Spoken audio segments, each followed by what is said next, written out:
ជំរាបសួរពុកម៉ែបងប្អូនទាំងអស់គ្នាសង្ឃឹមថាពុកម៉ែបងប្អូនទាំងអស់គ្នាសុខសប្បាយនិងប្រកបការងាររកស៊ីទទួលទានមានបានគ្រប់គ្នាថ្ងៃនេះខ្ញុំនឹងនាំអារម្មណ៍ពុកម៉ែបងប្អូនទាំងអស់គ្នាទៅស្ដាប់នៅរឿងមួយតែមុននឹងចូលសាច់រឿងខ្ញុំសូមចិត្តពុកម៉ែបងប្អូនទាំងអស់គ្នា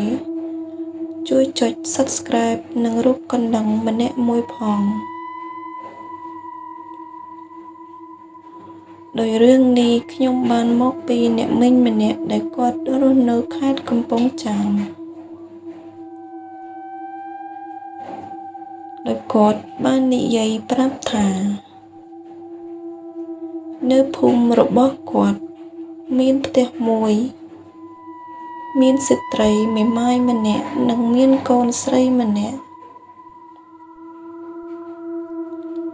សប្តាហ៍ថ្ងៃស្ត្រីមេម៉ាយនោះរស់នៅ2នាក់ម្ដាយនិងកូន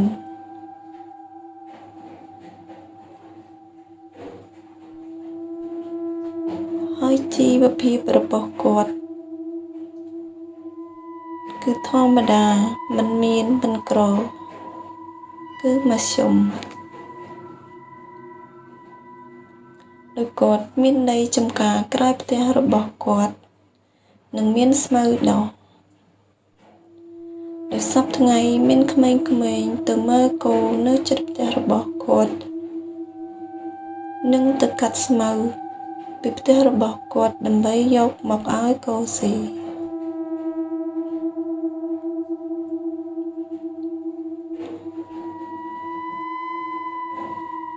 តែនៅពេលថ្ងៃមួយក្មេងៗបានទៅឃ្វាលគោនិងបានចូលទៅលេងផ្ទះរបស់អ្នកមីងបន្ទាប់មកក្មេងៗទាំងនោះមានការភ្ញាក់ផ្អើលនិងស្រែកឆាឡោទៅហៅចាស់នៅភូមិនោះមកឲ្យជួយមើលទាំងអស់គ្នា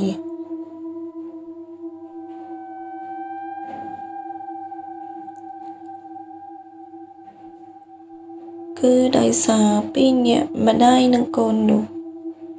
បានស្លាប់បាត់បង់ជីវិតទៅហើយដោយពួកគេមិនដឹងថាអ្នកណាជាអ្នកប្រព្រឹត្តនោះទេបន្ទាប់មកក៏មានប៉ូលីសមកវាស់វែងនិងធ្វើកុសលវិច័យ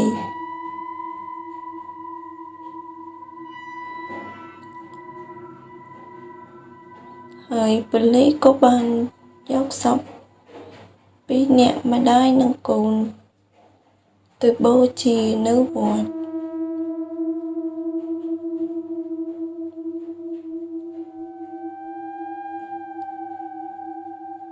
ប្រហែលជាមួយអាទិត្យក្រោយអ្នកទាំងពីរបានទៅពន្យល់សពនឹងលពៅម្នាក់ដែលជាអ្នកស្គាល់គ្នានៅជិតផ្ទះ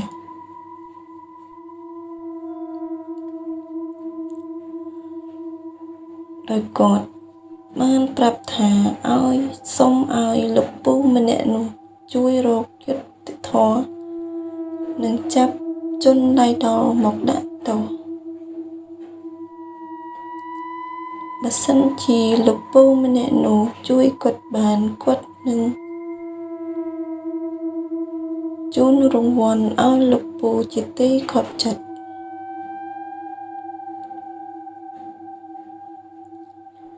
លពៅក៏បានសន្យាថានឹងជួយរកយុត្តិធម៌រកជនដៃដល់មកដាក់ទោសឲ្យតតែបានអស់រយៈពេលប្រមាណជា1ខែពួកគេក៏បានសង្ស័យទៅលើបុរសម្នាក់ហើយក៏នាំគ្នាតាមដាន និងរកផុសតាមបន្ទាប់មកលោកពូនិងប៉ូលីសក៏បានរកឃើញភស្តុតាងមួយចំនួនដែលទាក់ទងនឹងអំពើឃាតកម្មមួយនេះ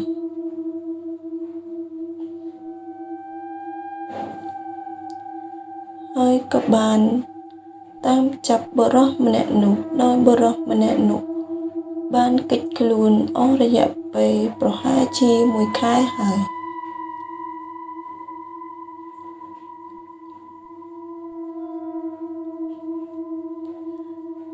តាមចាប់បុរសនោះអស់រយៈពេលប្រហែលជា5 ទៅ 6 ខែទើបពួកគាត់រកឃើញបុរសនោះហើយក៏ចាប់បុរសនោះមកផ្ដន្ទាទោស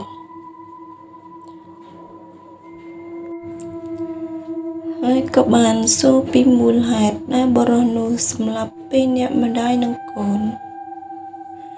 ដោយបុរសនោះបានប្រាប់ថាខ្លួនពិតជាសម្លាប់មែនមូលហេតុមកពីគាត់បានទៅខ្ចីលុយនឹងអ្នកមីងហើយអ្នកមីងគាត់មិនព្រមឲ្យហើយក៏បានស្ដីបន្ទោសឲ្យគាត់ថាគាត់មិនគិតខំធ្វើការរកស៊ីអ្វីទេក៏បានធ្វើឲ្យគាត់មានការចិត្តខឹងរហូតដល់គាត់បានជ្រុលដៃទៅសម្លាប់ពីអ្នកម្ដាយនិងកូន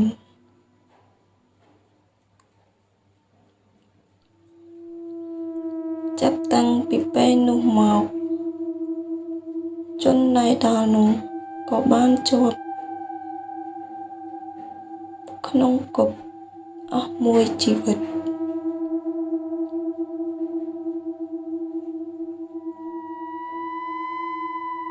បន្ទាប់មកអ្នកមីងពីរនាក់ម្ដាយកូនដែលបានស្លាប់នោះគាត់ក៏បានពន្យល់សពឲ្យលោកពូម្នាក់ដែលបានជួយគាត់ប្រាប់លោកពូថាគាត់បានលាក់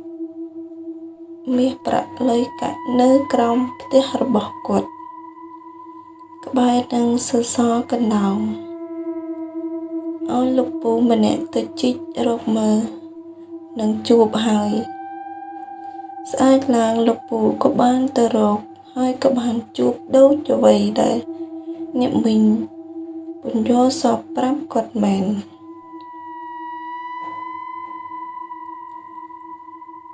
បន្ទាប់មកលោកពូក៏បាន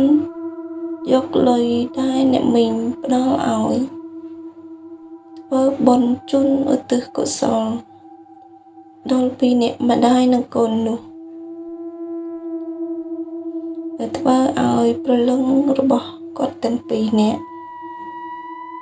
បានទៅកន្លែងដែលស្ងប់សុខ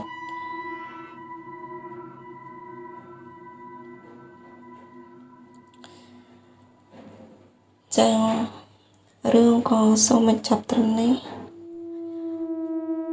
បើសិនជាខ្ញុំនិយាយទៅមិនពីរោះឬក៏មានចន្លោះខ្វះខាតកន្លែងណាសូមបងប្អូនអធិស្ឋានសង្ឃឹមថាពុកម៉ែបងប្អូនបានស្ដាប់ហើយនឹងអធិស្ឋានដល់ចំពោះខ្ញុំសង្ឃឹមថាជួបពុកម៉ែបងប្អូននៅវីដេអូក្រោយទៀត